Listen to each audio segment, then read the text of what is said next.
hate us, then that is some unrendered rock right there.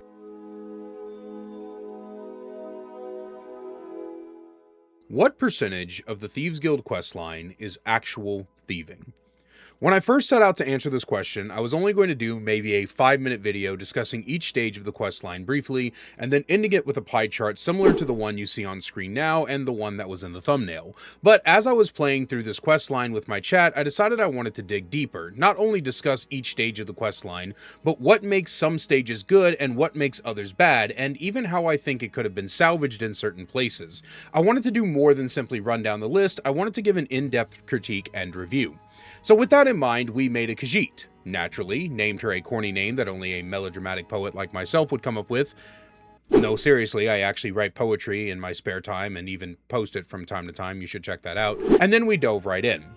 While I'm speed running my way through Helgen, let's establish some ground rules for this video. I won't be doing anything else on this character but tackling the Thieves Guild questline. That means heading straight to Riften to join it and playing it through to the end. No distractions or side questing. What I actually count as thieving is hard to explain, but when I think of the Thieves Guild, I think stealth and subterfuge, blackmail and information gathering, breaking and entering, and stuff like that. I will explain why I've labeled each of the quests thieving, not thieving, or a mixture of both as I go through them, but realistically, giving you a very specific definition at the beginning is rather difficult, but a good rule of thumb is the less combat, the better. I also want to make it clear we are only talking about the main quest line here, no small quests involving members like Sapphire's backstory or Vekel the man sending you to get some books for a client. I will also not be covering the Radiant quest and the rebuilding of the Thieves Guild in depth, but we will discuss them briefly towards the end as they are a larger part of the overall conclusion. I also am going to skip over the limited larceny quest, I think it's called. Basically, in each of the major quest lines, you steal something to sell to Delvin. We're not worrying about that as well. It's cool and it's great. It counts as thieving. There. Are you happy? Okay. That being said, if you guys end up liking this concept and wanting a full deep dive on the Thieves Guild as a whole, or want me to take a look at one of the other main quest lines for a different faction, don't be afraid to let me know in the comments. I'm making a huge pivot in the type of content I make here on this channel, so this is a big leap for me. With that out of the way, let's get started with the quest line. After arriving in Riften and trying desperately to find a way in that isn't forcing the guard to shut the fuck up with his extortion, we beeline straight for Brynjolf so he can tell us we haven't earned a single gold honestly, which is some bullshit because I sucked a lot of dick to get this gold, and I never bit a single one of them. He tells us that we need to steal Madesi's ring and plant it on Bran Shay because a business rival wants Bran Shay gone. What business rival is losing business from this rundown stall? I have no clue, but I'm sure one of those Elder Scrolls detectives, R.I.P. Camelworks, you beautiful bastard, could tell me. In any case, this is a fitting intro quest in my opinion. It obviously is the pinnacle of what we expect from the Thieves Guild. Being hired to steal something and frame someone else is exactly the kind of things that I want to see in something called the fucking Thieves Guild. Side note, I encountered a bug I've never encountered before. Completing this quest right as the day is ending will cause a guard to come and speak to thin air before Bran Shay walks out of the Bee and Barb and quietly takes his place at the stall to be properly arrested. All right, Bran Shay, turn out your pockets. We know you have it. Who the fuck is he talking to? Bethesda, we couldn't code this game to at least have the guard go to Bran Shay? Is he walking back to his stall? He's walking back to his stall to have the interaction. Have what? What in blazes are you talking about? What? Don't play stupid. I said turn out your pockets. Now. I'm telling you, I don't... Wait, what's this ring? This isn't mine. That's right, it isn't yours. You're under arrest, Bran Shay. This is insane. I didn't steal anything. I never saw this ring before in my entire life. We can do this one of two ways. You can walk up with me to the keep, or I can drag your lifeless body. Your choice. But I... Very well. That is crazy, bro. I don't think I've ever seen the interaction play out where, like, they have to wait for Bran Shay to walk back here. From there, it's time to find our way to the Ragged Flagon through the Ratways. The quest is definitively not a thieving quest, it's a pseudo dungeon dive. You can't sneak past most of the obstacles and enemies within reason, and by within reason, I do understand that with max sneak and an invisibility spell or potion, you can, but I think we all know that the goal here should be to have players enter this quest with minimal levels in the thief skills, maybe allowing for some advancement on your way to Riften, but in reality, most people are not maxing out stats before entering the Thieves quest. After being forced to kill no less than 4 people in the Ratways, and also killing myself for good measure, I was about to, if you shoot this, you immediately kill, like, all the skeevers, so...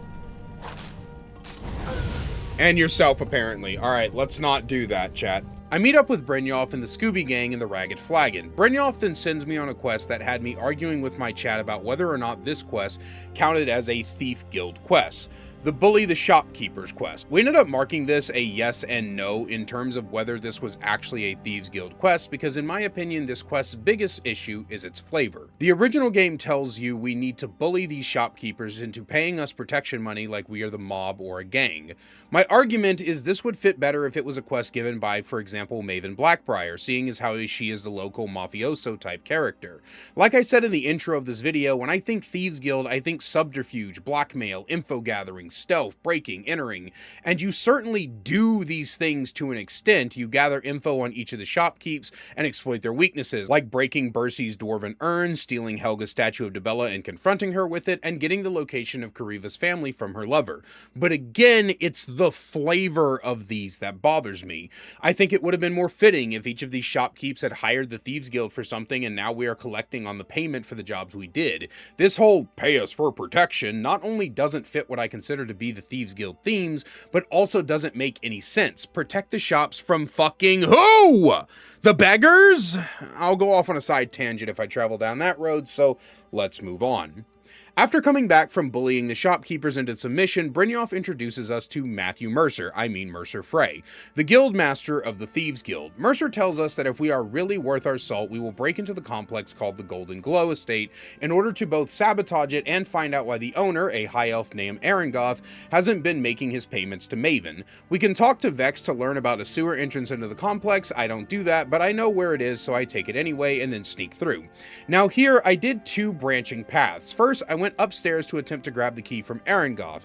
After sneaking past the world's most oblivious guards in existence and not getting detected once, Arengoth is just crouched behind a shelf waiting for us. I could see this being an outcome if we get detected, but he had no way of knowing we were coming, and I think he should be in his office at his desk in the daytime or sleeping in the nighttime. The fact he just knows we're coming and are prepared for us no matter what is, simply put, stupid as fuck. What is the Oriel Forsaken point of having us be able to possibly get a key from him if we don't even have a chance to pickpocket? It's essentially a forced fight if you confront him. However, like I mentioned before, you don't have to confront him. If you go straight for his basement, you can pick the lock to it and sneak around the basement. At the end, however, there is a guard that you cannot get around as he stares directly at the entrance to the safe and doesn't patrol, nor is there any way to draw him away. I tried using an arrow to lure him, but there isn't any places deep enough to send him away for long enough for you to sneak by. Because of the fact that regardless of your route, you have to fight someone, I was dubious about making this a thieving quest for the data, but in the end I decided one fight isn't enough to disqualify it. You can still sneak through most of the manor undetected, and there is a lot of breaking and entering involved. After getting back to the cistern and handing over the paper detailing the selling of Golden Glow out from under Maven's nose, we leave Mercer to decode the odd symbol on the top of the page to talk to Maven Blackbriar herself, who has apparently requested us by name. Teacher, quick question. How the fuck does this bitch know my name? I've been here for like 3 hours, and so far all I've done is intimidate some shopkeepers, burn a couple of beehives, and steal a paper she's not even aware of the existence of yet. Skyrim and Oblivion, for that matter, both have this huge issue where you are able to climb the ranks of all guild factions in a matter of a few hours. All 11 of my recordings for this run total to about 5 hours, and a good chunk of them is me arguing with my chat over the definition of thieving, writing notes, and stopping the stream to Google random shit. I have a solution for this at the end of the video, but until then, let's just go see what Maven wants, since apparently we are a superstar now. Maven tells us that she has a special job so we can prove ourselves to her that we are useful. You see, there's this jackass. His name is Sabjorn, and he is competing with Maven in the mead business. We are to go to the Bannered Mare and meet up with his assistant named Malice. Malice tells us we are going to pose as a sellsword there to help take care of a skeever problem that will apparently violate the health code that I guess Skyrim has now. Go to Sobjorn and intimidate him into giving us 500 gold before we go down and do the elimination. Now this is, and I'm going to be fair here, one of the worst fucking ideas for a Thieves Guild quest I have ever seen. There's no sneaking, no breaking and entering, a bit of subterfuge because you end up using the rat poison you were given to poison the tankard and make the captain of the guard arrest Sabjorn. However, the journey to doing this is just a bog standard rat slaughtering fest with the strongest skeevers you've ever seen in your Sith's damn life, and an honest to Akatosh fucking boss fight at the end against some crazy mage dude. After this is all said and done, Malice even straight up tells you that had you not taken care of the mage dude, he would have had to hire someone else to do it. Like, I don't know, maybe the companions, perhaps? In my opinion, you shouldn't be touching the rats at all. Here is how I would handle this.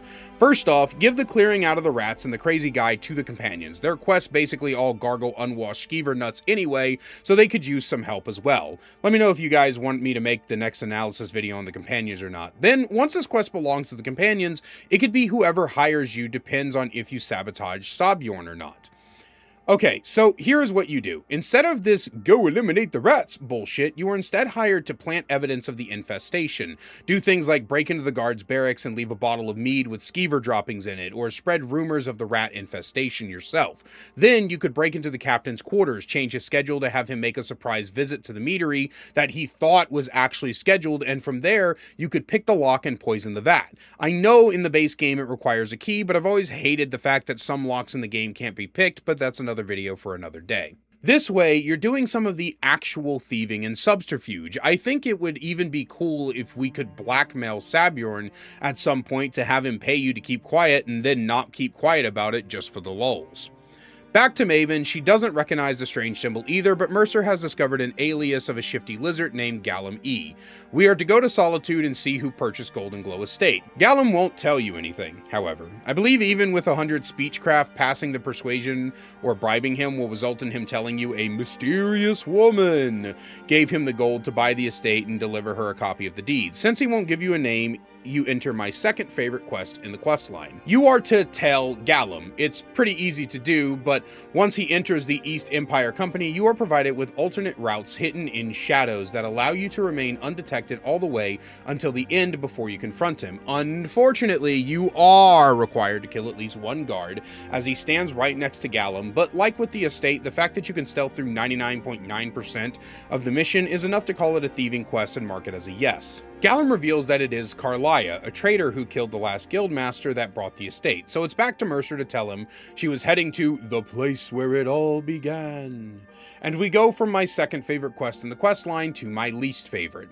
The journey to confront Carlia is just a bog standard dungeon run. You can sneak past some of the Draugr, but Mercer is loud as fuck, and it is not only easier and more efficient, but damn near required that you just walk through killing all the Draugr. It's so fucking dull, with no puzzles or alternate routes or pickable locks to contend with. Mercer opens a puzzle door, which I will admit, the first time I ever played this game, I thought he was going to teach us how to do that by the end, and then I later found out it was because he had the skeleton key. Spoiler alert. I thought the skeleton key would give us that ability. Sadly, no. After a dull dungeon run, we get shot by Carlia, and Mercer stabs us. I am now totally committed to killing this motherfucker.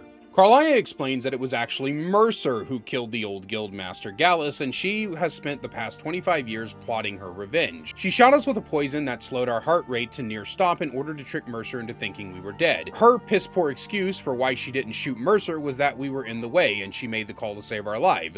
She could have just waited until Mercer moved, but whatever. Wait a second. Why didn't you just shoot a second arrow with this super powerful heart-slowing poison, Carlia? The poison on the arrow took me a year to perfect. I only had enough for a single shot. Ah, yes. The poison, it took you a year to perfect. You didn't make enough for a second shot on the slight off chance that you were gonna miss or something would go wrong. You know, for meticulously planning all these ways to piss Maven Blackbriar off so she blames the Thieves Guild for some reason. I haven't quite figured out that logic either, I will admit. You would think that she would have better planning on her part. Carlia is kind of a badly written character overall. She gives us Gallus's journal so we can bring it to his old friend Enther to help decode. When asked why she can't come with us, she tells us she needs to, quote, lay Gallus's remains to rest. Hold the fuck up. Teacher, teacher, I have another question. How the fuck has she not laid his remains to rest already? According to the lore, it's been 25 years since his murder, and she has spent the past 25 years plotting this honestly pretty pathetic revenge plot. Also, I'm sorry. Why did she need to lure Mercer here before decoding the journal? Hello? Good fucking grief. What started off as a simple quest to figure out how much of the main quest line is actual thieving and how to fix some of the quests has turned into me accidentally figuring out how badly written and illogical this fucking plot is. I'm going to take a small detour here for a moment to talk about the overarching story so we hopefully won't get sidetracked too hard again while going over the rest of the quest line. The story for the Thieves Guild in Skyrim is that the Thieves Guild is not doing well. In fact, an overarching theme of Skyrim in its entirety is the world being on the brink of a new era. The Thieves Guild, Dark Brotherhood, College of Winterhold, and even the entire province are all on the brink of destruction. But for the Thieves Guild, it's because they have been incredibly unlucky, consistently getting caught in their coffers are low on money. They have to rely on bullying shopkeepers working for twats like Maven Blackbriar for just a little bit flow of cash. We find out later in the story it's because Mercer stole the skeleton key from Nocturnal, and this displeased her so greatly she began cursing the Thieves Guild. I love this story idea, but the timelines and many thematic designs just don't help us very well. I don't even mind the whole Mercer killed the previous guildmaster to hide his treachery angle, but I feel like we could have greatly shortened this timeline. 5 years would have been fine, and I feel like it would have been better if Carlia had called Mercer to the ruins in an attempt to steal Gallus's journal off of him. Then you get shot instead, and she has to recruit you to help take it from him. 25 fucking years is an insane length, all things considered, and it just feels dumb and arbitrary as a length of time. Later on, we'll find out that Mercer is going after the Eyes of the Falmer, which is Gallus's, quote, pet project. Mercer is doing this as a final insult before he drops off the face of the earth and abandons the guild, but why did it take 25 years? Okay.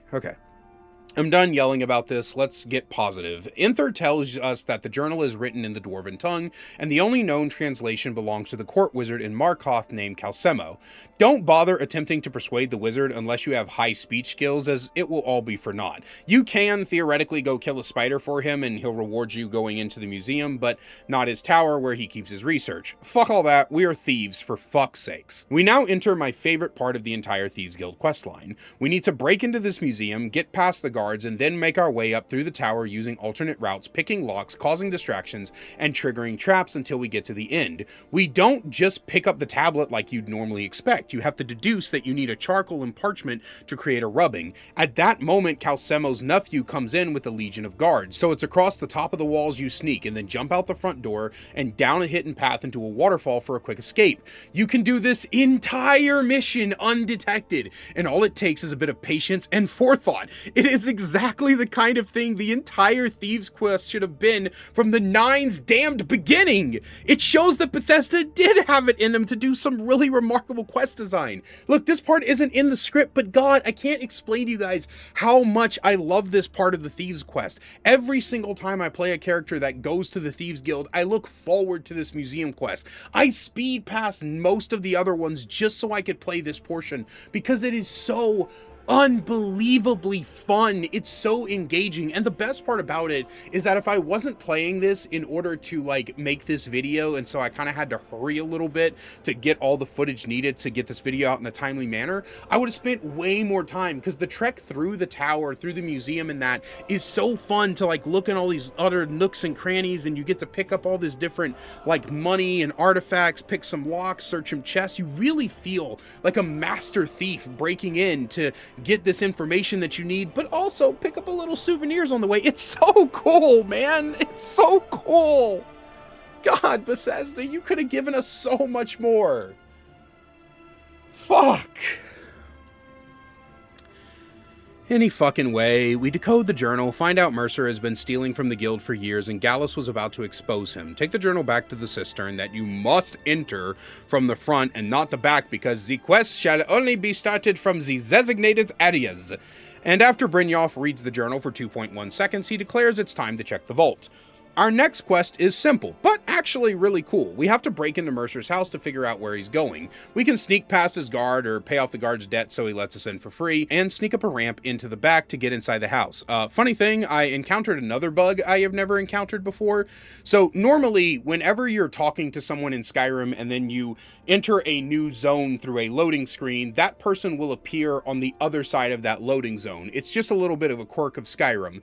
This guy kind of sort of detected me and was saying, "Who's there?" right as I opened the door. And so he appeared inside of the building with me and then fought the two bandit guards that are inside of the house normally.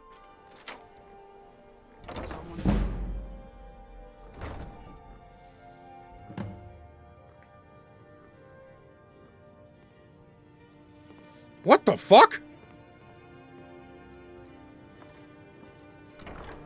Anybody there?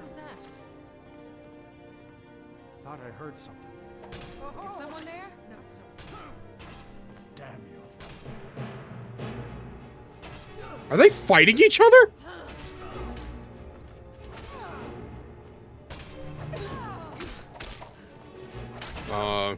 Okay. Y'all have fun with that. Okay. What the fuck? Anyway, once we're actually in the house, we need to use a letter we find in the kitchen to decipher that there is a hidden room under the manor. We find the suspicious cabinet, and I mark this as a successful Thieves-themed quest before we move on to the second to last quest. Okay. So after getting our Nightingale armor and swearing fealty to the original Big Titty Goth GF Nocturnal, we are to chase Mercer to a dwarven ruin where he is going to perform a, quote, heist, to get this giant crystal eye off a big-ass Falmer statue. Sorry, teacher. Question again. How does this count as a heist, per se?